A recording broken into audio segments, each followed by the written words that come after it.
What happens when nearly one-fifth of the world's largest electorate begins voting across multiple regions at once, and the outcome quietly reshapes the trajectory of a rising global power? As more than 174 million voters head to the polls across 5 Indian regions, these elections are not just local contests. They are a measurable signal of political momentum for Narendra Modi and the broader direction of India's internal balance of power. This video examines what is really at stake, how these elections became strategically significant, and what could shift depending on the results, without assuming any single outcome.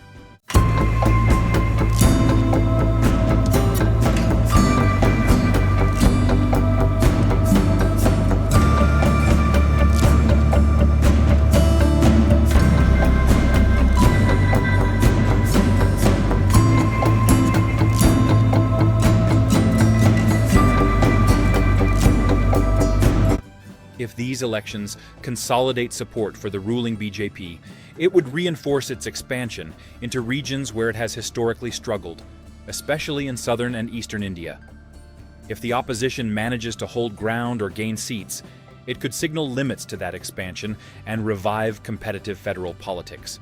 Either outcome affects not just domestic governance, but also India's policy continuity, economic direction, and regional positioning in Asia, where consistency and predictability are closely watched by global partners.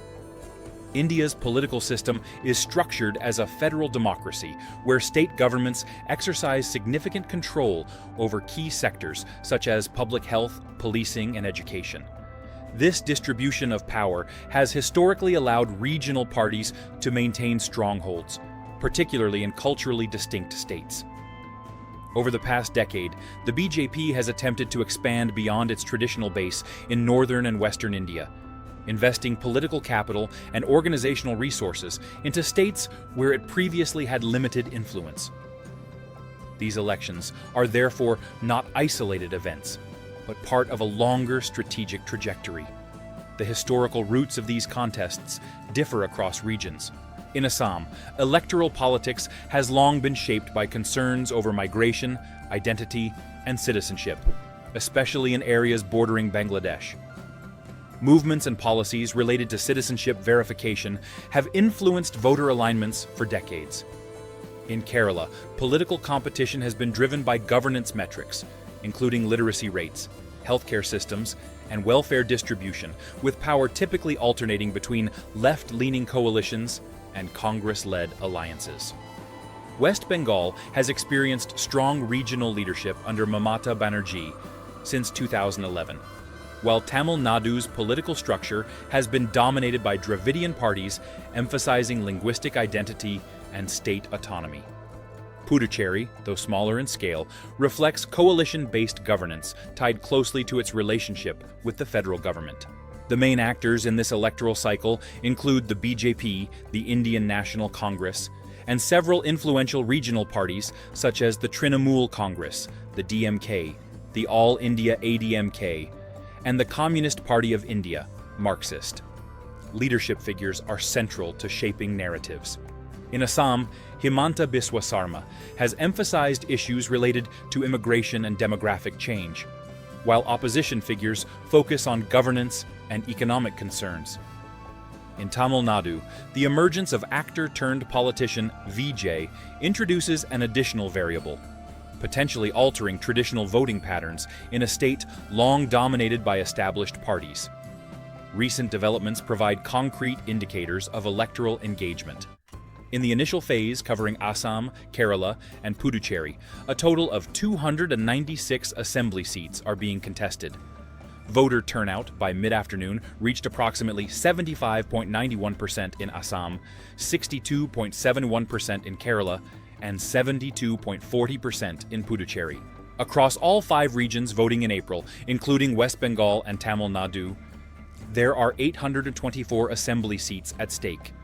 These figures highlight both the scale of participation and the operational complexity of administering elections across diverse geographic and demographic landscapes.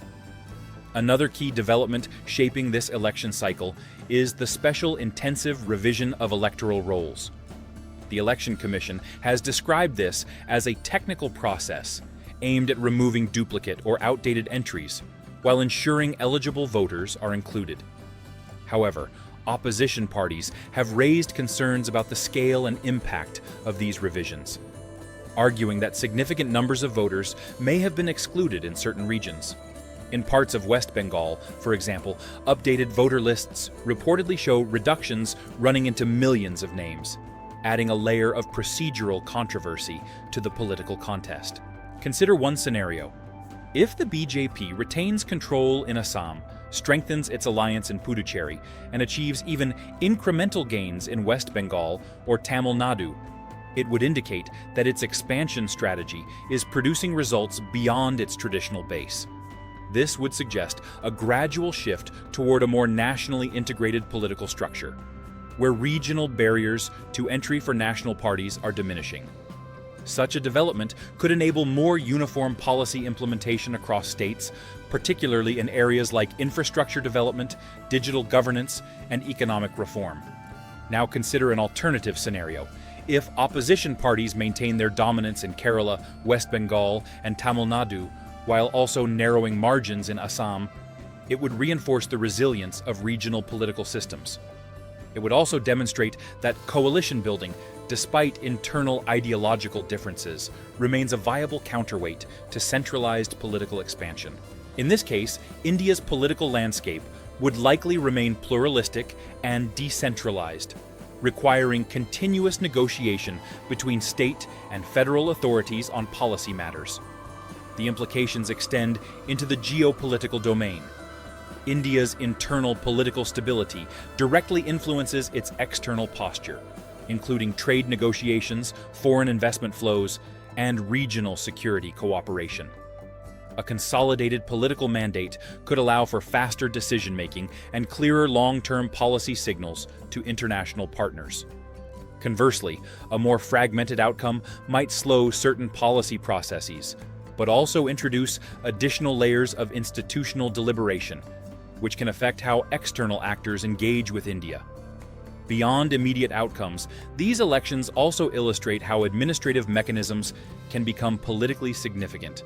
Electoral roll revisions, turnout variations, and alliance formations are not just technical details. They are variables that shape perceptions of legitimacy, representation, and fairness. In a system of this scale, even small percentage shifts translate into millions of voters, amplifying the impact of procedural decisions. As the electoral cycle continues, with voting scheduled later in April for West Bengal and Tamil Nadu, attention will shift toward trends rather than isolated results. Analysts will examine vote share changes, regional swings, and the performance of alliances to understand whether current political patterns are consolidating or beginning to shift. These indicators often provide more insight than headline seat counts, as they reveal underlying voter behavior. In the end, these elections are not solely about determining which party governs individual states. They are a reflection of how power is negotiated within a complex federal system, how regional identities interact with national ambitions, and how democratic processes operate at an unprecedented scale. The results will not provide definitive answers, but they will offer measurable signals about the direction of India's political evolution.